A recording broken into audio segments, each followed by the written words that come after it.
Assalamualaikum warahmatullahi wabarakatuh. Di video kali ini saya akan menjelaskan tentang segitiga exposure. Jadi segitiga exposure itu adalah jumlah cahaya yang masuk ke dalam sensor cahaya. Oke, segitiga exposure itu merujuk kepada 3 elemen dasar, yaitu ISO, aperture, dan shutter speed. Dan saya akan menjelaskan ketiga elemen tersebut, yaitu ISO, aperture, dan shutter speed.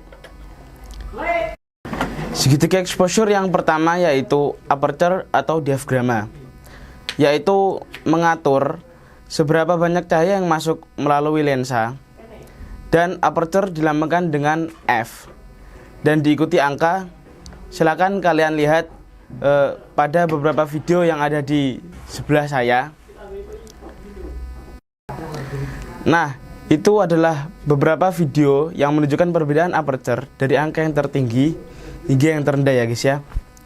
Jadi sebenarnya angkanya masih bisa direndahkan lagi atau ditinggikan lagi sesuai dengan keinginan masing-masing atau tergantung kamera kalian masing-masing. Jadi semakin kecil angkanya maka semakin banyak cahaya yang masuk, dan semakin besar angkanya maka akan semakin sedikit cahaya yang masuk. Dan yang selanjutnya yaitu ISO. ISO adalah mengatur intensitas cahaya yang masuk melalui lensa. Semakin besar angkanya, semakin banyak cahaya yang masuk, dan semakin kecil angkanya akan semakin sedikit cahaya yang masuk. Kalian bisa lihat beberapa video yang ada di sebelah saya. Seperti contoh beberapa video yang ada di sebelah saya, itu adalah contoh dari angka terendah hingga tertingginya. Namun kalian sebenarnya masih bisa meninggikan lagi atau menurunkan lagi sesuai kualitas kamera kalian masing-masing atau keinginan kalian masing-masing. Jadi, kalau kebanyakan cahaya yang masuk akan terlihat overexposure, dan ketika sedikit cahaya yang masuk maka akan menjadi underexposure atau kekurangan cahaya.